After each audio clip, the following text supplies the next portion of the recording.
Ladies and gentlemen, hello and welcome once again to Booking a Better Wrestler, the show where we take a wrestler on WWE's roster and see if we can do a better job with them. My name is Paul Laporte, and we're back after a brief hiatus. We only had one episode of Booking a Better Wrestler last week, namely because I was pretty sick towards the end of the week, so unfortunately I wasn't really feeling up to recording any audio, but we're back this week, and there is going to be a little bit of a schedule change to the overall Change in the Questions schedule, which we'll talk a little bit more about at the end of the episode. But for the meantime, let's go ahead and get on with the show. Now, I understand that you're looking at the title of this show and you're looking at the little splash screen, the little card with Daniel Bryan's picture on it, and you're going, Paul, you stupid bastard, Daniel Bryan is retired. How are you going to book him? Well, if you were listening to last night's Daniel Bryan retirement tribute show that we did, and if you haven't done that, I would suggest that you check that out right now. It's an entertaining listen. We went over some possibilities as to what Daniel Bryan's post-wrestling career could be like, and we came up with one that I wanted to explore further on the show. So I kind of spent an evening and I thought about how I would flesh it out if we were to go this route, and this is what I came up with. Okay, so Fastlane comes. The triple threat main event right now is between Dean Ambrose, Roman Reigns, and Brock Lesnar. That's going to stick.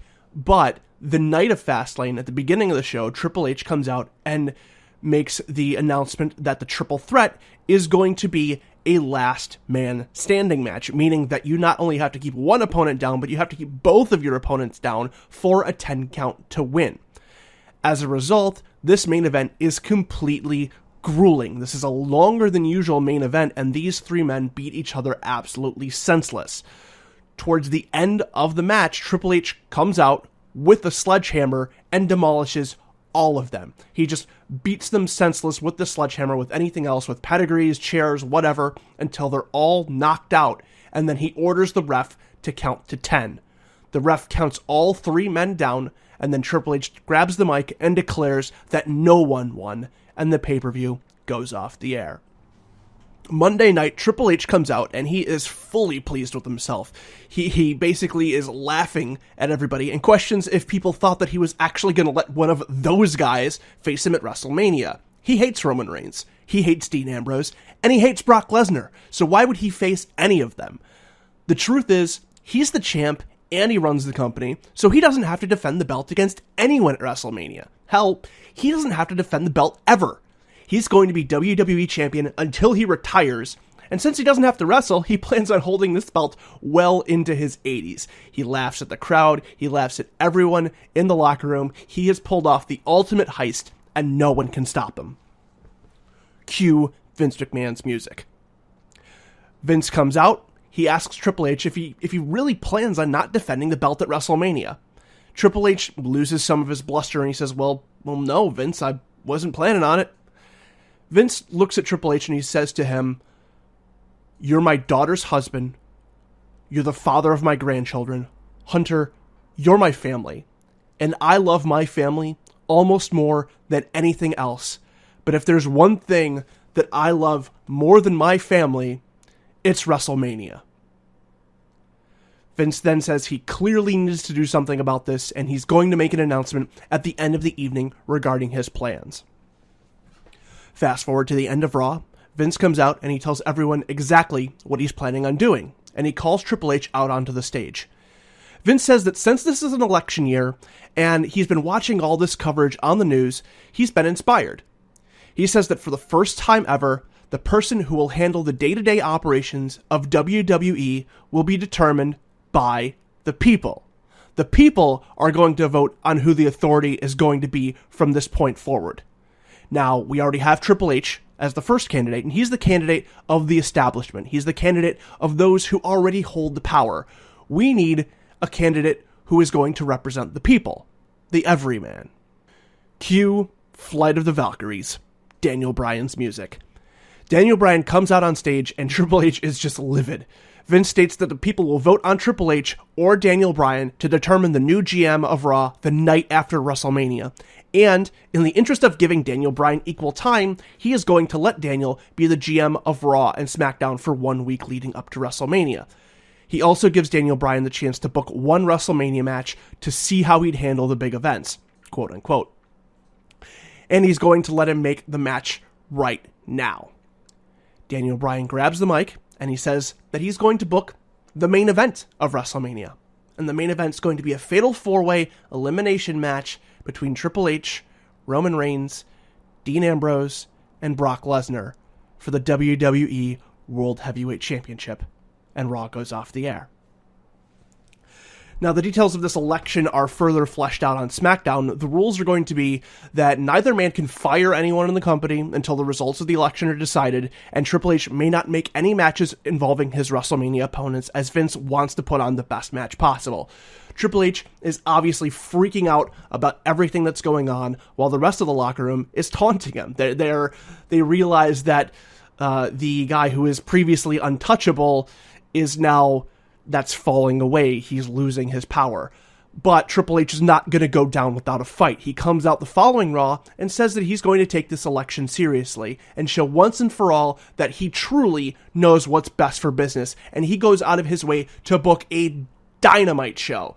Since he's the granddad of NXT, he brings up a number of wrestlers down from Florida and puts them in matches that everybody wants to see. And his lineup for Raw is as follows: American Alpha versus The New Day, Asuka versus Sasha Banks, Apollo Crews versus Rusev, Sami Zayn versus Kevin Owens, and for our main event, Finn Balor versus Kalisto. Triple H feels confident that the people are going to love this show enough to keep him in power. Now, the following week, Daniel Bryan comes out. He congratulates Triple H on putting on a great show. It was a fantastic Raw, and he says that while he doesn't have the NXT resources Triple H does, he's going to do his best to put on a great show.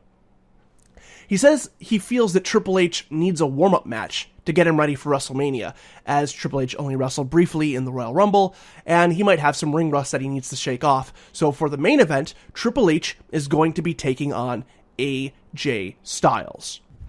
Now, Daniel Bryan also says that he went over the WWE roster and he noticed that Stephanie McMahon is still considered an active wrestler. So tonight, she's going to be wrestling against Becky Lynch, putting both Triple H and Stephanie in matches that they were not prepared for and were not expecting against very tough opponents.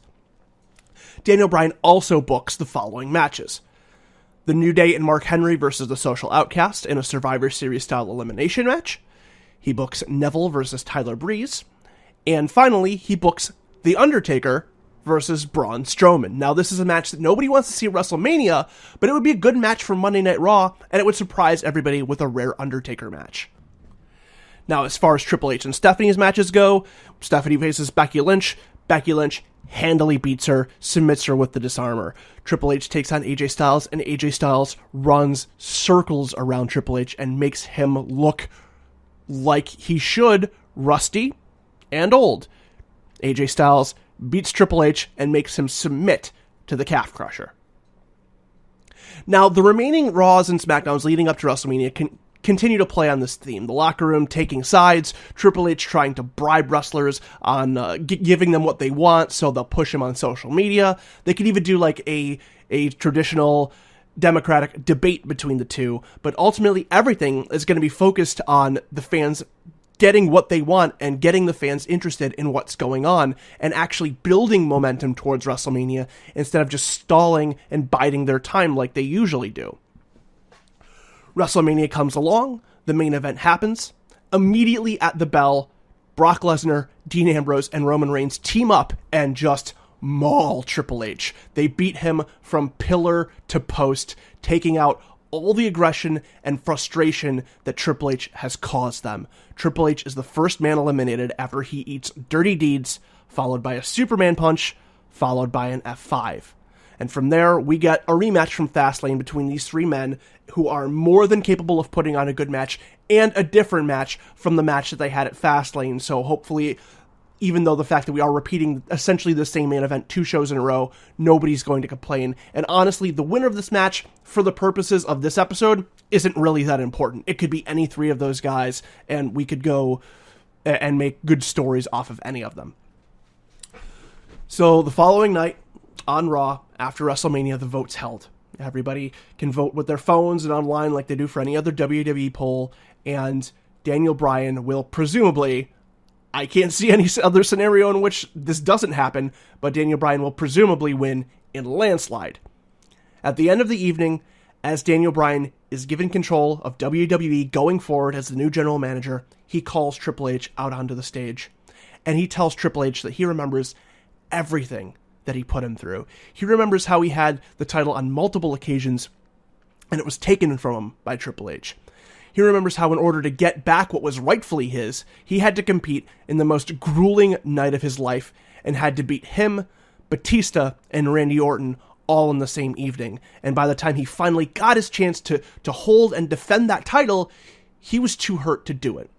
Triple H hasn't just robbed him, but he's robbed other wrestlers the opportunity to shine, and most importantly, he's robbed the fans of a great show, all in his quest for power.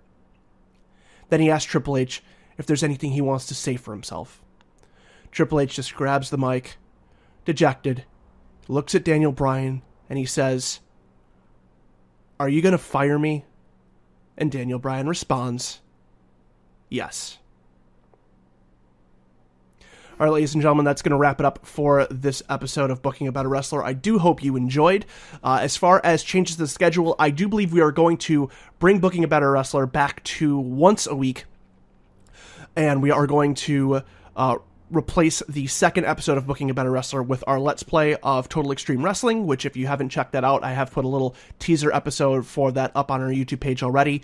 I will be booking an independent promotion. I'm going to be doing the return of Squared Circle Wrestling, which is the independent promotion that folded in the Northeast that we are all here at CTQ quite fond of, so that's going to be a lot of independent names, and I'm going to see if I can take a local or regional promotion and bring it to kind of more prominence, and I thought that this would be a good replacement for the second episode, because it's still booking related. I'm booking a show, it's just done in kind of a fantasy world and done in a little bit different way, so hopefully people will enjoy that.